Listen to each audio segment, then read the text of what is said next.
Tem inclusive um documentário legal brasileiro sobre videogames no Brasil, tá? Sim, Eu sim. vi um documentário esses tempos que falava Cara. muito da Atari. Será que é um desses? Não, provavelmente deve ser da indústria de clonagem do Brasil, eu acredito que seja, né? Isso. Exatamente, Fabião. Falando do Gradiente, Phantom Eu System. vi Isso, esse, vocês eu vi. assistiram? Cara, é muito legal, cara. Tem todo tipo existe uma história de games mesmo Sim. no Brasil, cara. Então, aqui no Brasil, como sempre, as coisas chegam mais atrasadas, até porque a gente ainda estava tentando se livrar da ditadura na década de 80, né? Sim. Mas assim, o que acontece? No começo dos anos 80, nos Estados Unidos, houve uma crise, que o pessoal daqui não sabe muito a respeito, que foi quando a indústria dos videogames absolutamente foi dizimada. Quebrou, ela foi saturada e foi nessa que a Atari se lascou.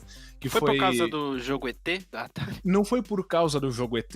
Vamos dizer, ele foi um dos estopins, né? Uma das coisas que culminou, mas Eu gostava desse jogo do ET, viu? Desculpa te cortar. Mas já tinha muitos problemas. Já tinha muitos problemas.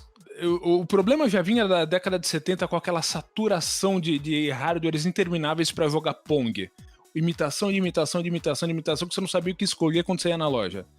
Aí quando entrou o Atari 2600, legal, variedade, vários jogos tal. Só que aí já chegou justamente esses pessoais tentando cortar na fatia da Atari, né? Então vamos lá, ColecoVision, Intellivision, Odyssey 2 e mais uma porrada de outros. Pra uma indústria que tava nascendo e as pessoas ainda nem sabiam direito o que era um videogame, você entrava numa loja, aquilo ali era meio, o que eu faço? Aí tem os excessos que a própria Atari cometia, né? Tipo, vender mais cartucho do que tinha console vendido. E aí o pessoal pegava, levava o jogo pra casa, no caso do ET, descobria que o jogo era uma bosta. Chegou uma hora que o negócio ficou meio vilanizado, né?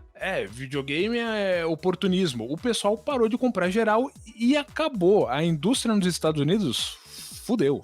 Caramba, mas isso acontece com 1 milhão de coisas, não só com games. Não, mas a forma como aconteceu, a gente não teria tido a história do videogame que a gente tinha. Bom, do outro lado do Atlântico talvez, mas a forma como as coisas aconteceram, ela não poderia ter ocorrido se a Nintendo não tivesse salvado a indústria do videogame nos Estados Unidos. Em 1983, não é isso? Não. Em 83 eles lançaram o Famicom no Japão. O Nintendo Entertainment System, que é a versão americana dele, chegou nos Estados Unidos em 85, com regras extremamente rígidas para garantir que ele ia obter sucesso. Só que assim, como estava muito vilanizado esse negócio de videogame, ele não chegou sendo veiculado como um videogame. A propaganda dizia que era um Entertainment System, um sistema de entretenimento. Ele tinha o robozinho, ele tinha um monte de coisa. Eu acho legal esse nome. No começo, então, assim, o pessoal que desenvolvia jogo pro Nintendinho passava por um controle de qualidade. Eles não queriam que tivesse porcaria, shovelware, apesar de que no fim das contas acabou tendo, mas no começo era uma coisa extremamente regrada para ressuscitar a credibilidade do videogame nos Estados Unidos. E foi o que deu certo. Então, os documentários e o que eu consumi de conteúdo referente a isso, os caras acreditam muito Miyamoto. Sim. E os caras falam que, tipo, foi ele que... É que, assim, existe essa parada do ser humano que querer sempre eleger um herói. Tem que ter um ícone, né? Mas tem que ter um ícone. Não foi ele sozinho. Vamos dizer assim, todas as diretrizes que determinam o que é o Famicom, o Nintendo Entertainment System, eles foram extremamente revolucionários pro que tinha na época, né? Bastante mesmo. Você vê, quando a SEGA entrou, joystick, a SEGA entrou completamente míope, atrasada.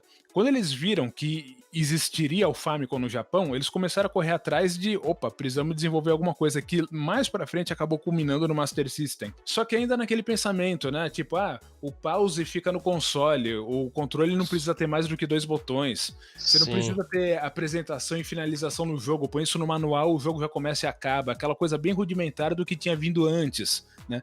A Nintendo já era diferente nesse aspecto. O Famicom, então, o controle 2, em vez de Select Start, você tinha um microfone no controle.